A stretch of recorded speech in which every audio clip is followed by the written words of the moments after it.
കൊട്ടിക്കലാശത്തിന് ശേഷം സംഘർഷമുണ്ടായ ഹരിപ്പാട് സംയുക്ത സേനയുടെ മാർച്ച് നടക്കുകയാണ്. കേന്ദ്ര സേനയോടൊപ്പം സംസ്ഥാന പോലീസും മാർച്ച് നടത്തി. സംഘർഷമുണ്ടായാൽ കർശനമായി നേരിടാൻ തെരഞ്ഞെടുപ്പ് കമ്മീഷന്റെ നിർദ്ദേശം.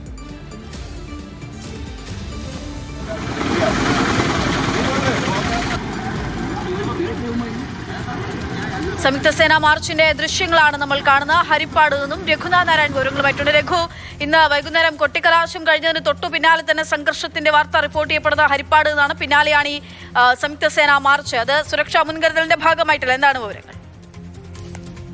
അക്ഷയ, വിഷയത്തിൽ തിരഞ്ഞെടുപ്പ് കമ്മീഷൻ ഇടപെട്ടു എന്നുള്ളതാണ് പ്രധാനപ്പെട്ട കാര്യം. കാരണം ഈ സംഘർഷം ഉണ്ടായതിനെ തുടർന്ന് ഏതെങ്കിലും രീതിയിൽ ആളുകൾ ഭയപ്പെട്ട് നാളെ മറ്റന്നാൾ വോട്ടെടുപ്പിന് വേണ്ടി പോകാതിരിക്കരുത്, അതിനുവേണ്ടിയുള്ളൊരു മുൻകരുതൽ അല്ലെങ്കിൽ അതിനുവേണ്ടിയുള്ള ഒരു ജാഗ്രതയുടെ ഭാഗമായിട്ടാണ് സംയുക്ത സൈനിക മാർച്ച് ഹരിപ്പാട് നഗരത്തിലൂടെ നടന്നത്. കേന്ദ്രസേനയ്ക്ക് പുറമെ സംസ്ഥാന പോലീസും അവിടെ നഗരത്തിലൂടെ മാർച്ച് നടത്തി ആളുകൾക്ക് ഭയരഹിതമായി തെരഞ്ഞെടുപ്പ് പ്രക്രിയയിൽ പങ്കാളികളാകാം എന്നുള്ളൊരു സന്ദേശമാണ് തെരഞ്ഞെടുപ്പ് കമ്മീഷൻ നൽകുന്നത്. ഏതെങ്കിലും രീതിയിൽ ഇനി സംഘർഷമുണ്ടായാൽ ഇന്നുണ്ടായതുപോലെ ഒരു അയഞ്ഞ സമീപനം ഉണ്ടാകില്ല, കർശനമായി നേരിടാൻ തന്നെയാണ് തെരഞ്ഞെടുപ്പ് കമ്മീഷൻ കേന്ദ്രസേനയ്ക്കും സംസ്ഥാന പോലീസിനും നിർദ്ദേശം നൽകിയിരിക്കുന്നത്.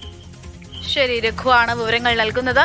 അതായത് എല്ലാവരും അവരുടെ വോട്ട് ഉറപ്പിക്കണം. എന്തെങ്കിലും ഒരു സംഘർഷങ്ങളോ എന്തെങ്കിലും ഒരു പ്രശ്നങ്ങളോ എവിടെയെങ്കിലും കണ്ട് വോട്ട് ചെയ്യാതിരിക്കരുത് ആരും. അവിടെ എല്ലാ തരത്തിലുള്ള സുരക്ഷാ സംവിധാനങ്ങൾ, നമ്മുടെ രാജ്യത്തിന്റെ സുരക്ഷാ സംവിധാനങ്ങൾ, സേനാ വിഭാഗങ്ങൾ അവിടെ ഓരോ വോട്ടറിന്റെയും വോട്ട് ചെയ്യാനെത്തുന്ന ആളുകളുടെയും സുരക്ഷ ഉറപ്പാക്കാനായി ഉണ്ടാകുമെന്നുള്ള കൃത്യമായിട്ടുള്ള സന്ദേശം കൂടി ആ ഒരു നടപടികളിലൂടെ സംയുക്ത സേനാ മാർച്ചിലൂടെ തെരഞ്ഞെടുപ്പ് കമ്മീഷൻ മുന്നോട്ട് വയ്ക്കുകയാണ്.